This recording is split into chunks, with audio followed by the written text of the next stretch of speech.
High, আমি বিশ্বজিৎ পাল। এখন discuss করছি mod 10 asynchronous up counter design. কীভাবে আমরা মড 10 অ্যাসিঙ্ক্রোনাস কাউন্টার ডিজাইন করব।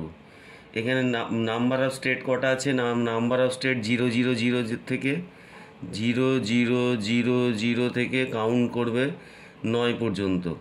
1001 এই পর্যন্ত কাউন্ট করবে, 0 থেকে 9। তার মানে 10টা স্টেট আছে। এইটাকে আমরা বলছি ডিকেড কাউন্টার। এখানে আমাদের কি হবে না, ক্লক পালস দেব। মোট ফ্লিপ ফ্লপ কটা লাগবে না, নাম্বার অফ স্টেট 10টা আছে, তাহলে 10টা less than 2 to the power 4, তাহলে number of flip flop required equal to 4। এবং কী টাইপের আমরা ফ্লিপ ফ্লপ নেব না, জেকে টাইপ ফ্লিপ ফ্লপ নিচ্ছি। এইবার আমরা কি করছি না, এটা হচ্ছে যে প্রথম ফ্লিপ ফ্লপ, এটা দ্বিতীয় ফ্লিপ ফ্লপ, এটা তৃতীয় ফ্লিপ ফ্লপ, এটা চতুর্থ ফ্লিপ ফ্লপ। প্রত্যেকটা ফ্লিপ ফ্লপের আউটপুট থেকে পরের ফ্লিপ ফ্লপের ক্লক পালস কানেকশান করা হয়েছে। অর্থাৎ Q0 সঙ্গে ফ্লিপ ফ্লপ 2 এর ক্লক পালস দেওয়া হয়েছে।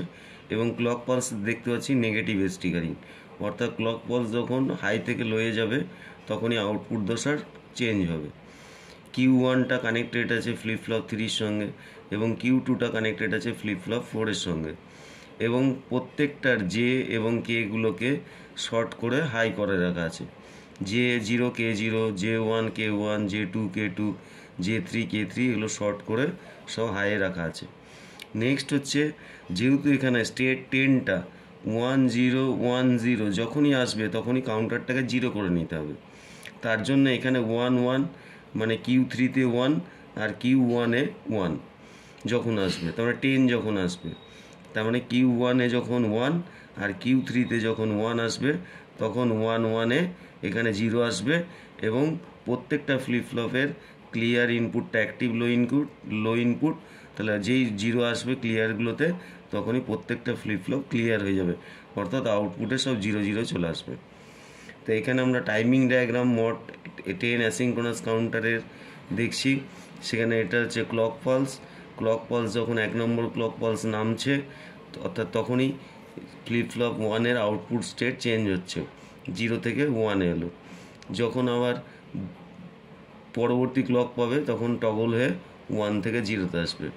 তাহলে এই আউটপুটটা যখন Q0টা যখন 1 থেকে লোতে নামবে অর্থাৎ হাই থেকে লো নামবে তখনই ফ্লিপ ফ্লপ 2টা অ্যাক্টিভ হবে, অর্থাৎ আউটপুট চেঞ্জ করবে, টগল হবে।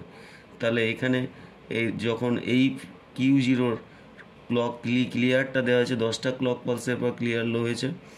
এইভাবে আমরা Q0-র আউটপুটটা ওয়েভ ফ্রন্ট এরকম পাবো।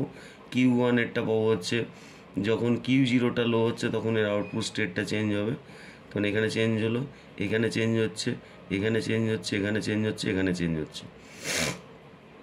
Q2-র আউটপুট যখন Q1-এর আউটপুটগুলো চেঞ্জ হচ্ছে 1 থেকে লো তখনই Q2-র আউটপুট চেঞ্জ হবে। তাহলে Q1-এর আউটপুট এখানে চেঞ্জ হচ্ছে, এখানে চেঞ্জ হচ্ছে, Q2-র আউটপুট চেঞ্জ হচ্ছে এই স্টেটগুলোতে।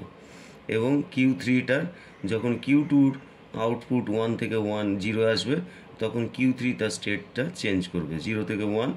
এবং যখন ক্লিয়ার পালস পাবে তখন প্রত্যেকটা ক্লিয়ার হয়ে যাবে, তখন ফ্লিপ ফ্লপ 0-তে চলে যাবে আউটপুট।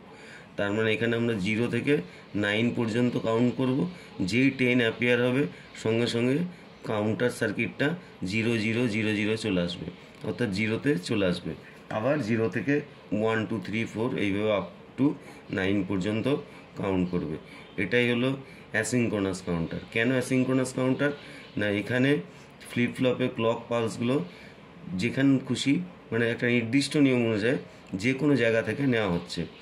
এগুলো ফ্লিপ ফ্লপগুলো একই সঙ্গে কাজ করছে না, তার ফলে এই সমস্ত সার্কিটে অ্যাসিঙ্ক্রোনাস কাউন্টার সার্কিটে একটা ডিলে প্রবলেম অ্যারাইজ করে। এবার এর পরের ভিডিওতে আমরা মড 10 অ্যাসিঙ্ক্রোনাস ডাউন কাউন্টার নিয়ে ডিসকাস করব। That's all.